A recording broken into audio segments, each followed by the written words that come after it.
ನಮಸ್ಕಾರ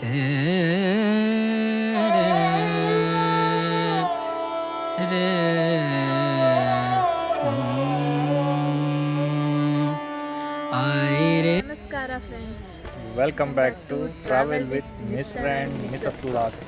ಇವತ್ತು ನಾವು ವಿಸಿಟ್ ಮಾಡ್ತಿರೋ ಪ್ಲೇಸು ಹರಿಹರಪುರ ಮಠ. ಚಿಕ್ಕಮಗಳೂರು ಜಿಲ್ಲೆ ಕೊಪ್ಪ ತಾಲೂಕಲ್ಲಿದೆ. ತುಂಗೆಯ ಶಾಂತ ಹರಿವು, ಹಸಿರು ಪ್ರಕೃತಿ, ಋಷಿಮುನಿಗಳ ತಪಸ್ಸು ಇವೆಲ್ಲವೂ ಹರಿಹರಪುರವನ್ನು ಒಂದು ದೈವಿಕ ಕ್ಷೇತ್ರವಾಗಿ ಮಾಡಿದೆ. ಹರಿಹರಪುರ ಮಠದ ಇತಿಹಾಸವು ಜಗದ್ಗುರು ಶ್ರೀ ಆದಿಶಂಕರಾಚಾರ್ಯ ಕಾಲಕ್ಕೆ ಸೇರ್ತದೆ.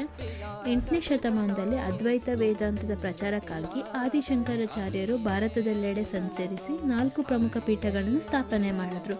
ದಕ್ಷಿಣ ಭಾರತದಲ್ಲಿ ಶೃಂಗೇರಿ ಶಾರದಾ ಪೀಠ, ಅದರ ಉಪಪೀಠವಾಗಿ ಹರಿಹರಪುರ ಮಠದ ಶಾರದಾ ಪೀಠ ಸ್ಥಾಪನೆ ಆಯಿತು ಎಂದು ಪರಂಪರೆ ಹೇಳುತ್ತದೆ. ಹರಿಹರ ಎಂಬ ಹೆಸರು ಹೇಗೆ ಬಂತು ಅಂದರೆ, ಹರಿ ಅಂದರೆ ವಿಷ್ಣು, ಹರ ಅಂದರೆ ಶಿವ. ಹರಿಹರ ಈ ಕ್ಷೇತ್ರದಲ್ಲಿ ವಿಷ್ಣು ಮತ್ತು ಶಿವ ಶಕ್ತಿಯೊಂದಿಗೆ ಒಂದಾಗಿದ್ದಾರೆಂದು ನಂಬಿಕೆ ಇದೆ. ಅದರಿಂದಲೇ ಈ ಮಠಕ್ಕೆ ಹರಿಹರಪುರ ಎಂಬ ಹೆಸರು ಬಂದಿದೆ. ಹರಿಹರಪುರ ಕ್ಷೇತ್ರದ ಮತ್ತೊಂದು ಮಹತ್ವದ ಅಂಶ ಏನಂದರೆ ಅಗಸ್ತ್ಯ ಮಹರ್ಷಿಯ ತಪಸ್ಸು.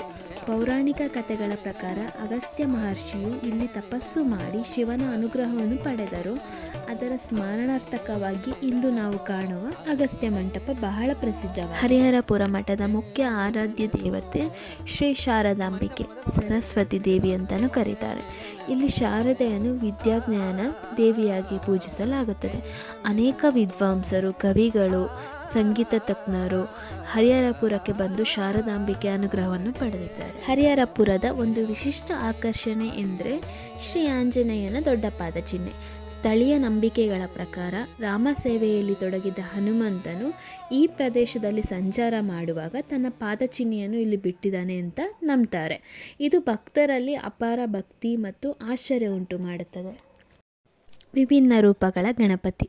ಹರಿಹರಪುರ ಮಠದಲ್ಲಿ ವಿವಿಧ ರೂಪಗಳ ಗಣಪತಿ ಮೂರ್ತಿಗಳು ಇರುವುದು ವಿಶೇಷ. ಸಿದ್ಧಿವಿನಾಯಕ, ವಿದ್ಯಾಗಣಪತಿ, ವಿಘ್ನಹರ ಗಣಪತಿ ಹಾಗೂ ಹೆಣ್ಣು ಗಣಪತಿ. ಈ ಎಲ್ಲ ಗಣಪತಿಯನ್ನು ವಿದ್ಯಾ ಆರಂಭ, ಪೂಜೆ ಹೋಮಗಳಲ್ಲಿ ವಿಶೇಷವಾಗಿ ಆರಾಧಿಸ್ತಾರೆ. ಇಲ್ಲಿನ ವಿಶೇಷ ಏನಂದರೆ ಎಲ್ಲ ರೀತಿಯ ಗಣಪತಿಗಳನ್ನು ನಾವು ಇಲ್ಲಿ ನೋಡ್ಬೋದು. ತುಂಬ ಡಿಫ್ರೆಂಟ್ ಟೈಪ್ಸ್ ಆಫ್ ಗಣಪತಿ ಇದ್ದಾವೆ.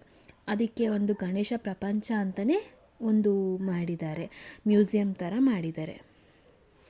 ಈ ವಿಡಿಯೋದಲ್ಲಿ ಎಲ್ಲ ಗಣಪತಿ ವಿಗ್ರಹಗಳನ್ನು ಕವರ್ ಮಾಡೋಕ್ಕಾಗಿಲ್ಲ, ಬಿಕಾಸ್ ತುಂಬ ಲಾಂಗ್ ವಿಡಿಯೋ ಆಗಿಬಿಡುತ್ತೆ. ಒನ್ಸ್ ನೀವು ಹರಿಹರಪುರನ ವಿಸಿಟ್ ಮಾಡಿ ಆ್ಯಂಡ್ ಗಣೇಶ ಪ್ರಪಂಚನ ಮಿಸ್ ಮಾಡಬೇಡಿ. ತುಂಬ ಅಂದರೆ ತುಂಬ ಚೆನ್ನಾಗಿದೆ. ನೆಕ್ಸ್ಟ್ ಕಾಮಧೇನು ವಿಮಾನ ಗೋಪುರ. ಮಠದ ಶಿಲ್ಪಕಲೆಯಲ್ಲೊಂದು ಅದ್ಭುತವೆಂದರೆ ಕಾಮಧೇನು ವಿಮಾನ ಗೋಪುರ. ಕಾಮಧೇನು ಅಂದರೆ ಎಲ್ಲ ಇಚ್ಛೆಗಳನ್ನು ಪೂರ್ಣಗೊಳಿಸುವ ದೈವ ಗೋವು ಅಂತ. ಈ ಗೋಪುರ ಭಕ್ತಿ, ಸಮೃದ್ಧಿ ಮತ್ತು ಧಾರ್ಮಿಕ ನಂಬಿಕೆ ಸಂಕೇತವಾಗಿದೆ. ಈ ಪ್ಲೇಸ್ನ ನೋಡೋದಕ್ಕೆ ಒಂದು ಜಾಗ ಮಾಡಿದ್ದಾರೆ. ಅಲ್ಲಿ ನಿಂತು ನಾವು ಈ ಗೋಪುರ ಅಂದರೆ ಇದ್ರ ಬ್ಯಾಕ್ ಸೈಡ್ ಬರುತ್ತೆ, ಈಗ ನಾನು ವೀಡಿಯೋ ತೋರಿಸ್ತಿದ್ದೀನಲ್ಲ, ಈ ಸೈಡ್ ನಿಂತು ನಾವು ನೋಡಿ ಏನಾದರೂ ಮನಸ್ಸಲ್ಲಿ ಬೇಡ್ಕೊಂಡ್ರೆ ಈಡೇರುತ್ತೆ ಅನ್ನೋದು ಇಲ್ಲಿನ ನಂಬಿಕೆ. ಹರಿಹರಪುರ ಮಠಕ್ಕೆ ಹಳೆಗನ್ನಡ ಕಾಲದಿಂದಲೇ ಹೊಯ್ಸಳರು, ವಿಜಯನಗರ ಸಾಮ್ರಾಜ್ಯದ ರಾಜರು, ಸ್ಥಳೀಯ ನಾಯಕರಿಂದ ಅಪಾರ ದಾನ ದೊರಕಿತ್ತಂತೆ. ಮಠದ ಕೇವಲ ಧಾರ್ಮಿಕ ಕೇಂದ್ರ ಅಲ್ಲ, ಶಿಕ್ಷಣ, ವೇದ ಅಧ್ಯಯನ ಮತ್ತು ಸಂಸ್ಕೃತಿ ಕೇಂದ್ರ ಆಗಿತ್ತಂತೆ.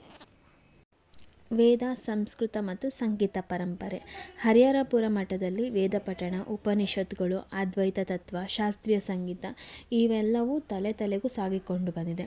ಆವಾಗಿಂದನೂ ಇವತ್ತಿಗೂ ಇವನ್ನೆಲ್ಲ ನಡೆಸ್ಕೊಂಡು ಹೋಗ್ತಿದ್ದಾರೆ. ಹರಿಹರಪುರದ ಮಠದ ಇನ್ನೊಂದು ವಿಶೇಷ ಪ್ಲೇಸ್ ಯಾವುದು ಅಂದರೆ ತುಂಗಾ ನದಿ. ತುಂಗಾ ನದಿ ಹರಿಹರಪುರ ಮಠಕ್ಕೆ ಒಂದು ಒಳ್ಳೆಯ ವೈಬ್ ಕೊಡುತ್ತೆ. ದೇವಸ್ಥಾನಕ್ಕೆ ಹೋದಾಗ ಎಷ್ಟು ಮನಸ್ಸಿನ ಭಾರ ಹಗುರ ಆಗುತ್ತಲ್ಲ, ಹಾಗೆ ಈ ಪ್ಲೇಸಲ್ಲಿ ಕುತ್ಕೊಂಡಾಗಲೂ ಮನಸ್ಸಿನ ಭಾರ ತುಂಬ ಹಗುರ ಆಗುತ್ತೆ.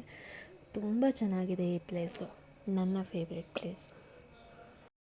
ಇಲ್ಲಿ ಶಾರದಾಂಬೆನ ಪೂಜೆ ಮಾಡ್ತಾರೆ, ನರಸಿಂಹಸ್ವಾಮಿನ ಪೂಜೆ ಮಾಡ್ತಾರೆ, ಹಾಗೆ ಶಿವನ ಪೂಜೆ ಮಾಡ್ತಾರೆ.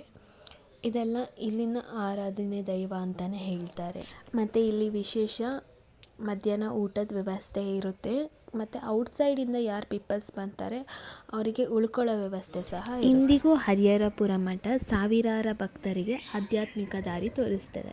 ನವರಾತ್ರಿ, ಸರಸ್ವತಿ ಪೂಜೆ, ಗುರುಪೂರ್ಣಿಮೆ ಇಲ್ಲಿ ಅತ್ಯಂತ ವೈಭವದಿಂದ ಆಚರಣೆ ಮಾಡ್ತಾರೆ.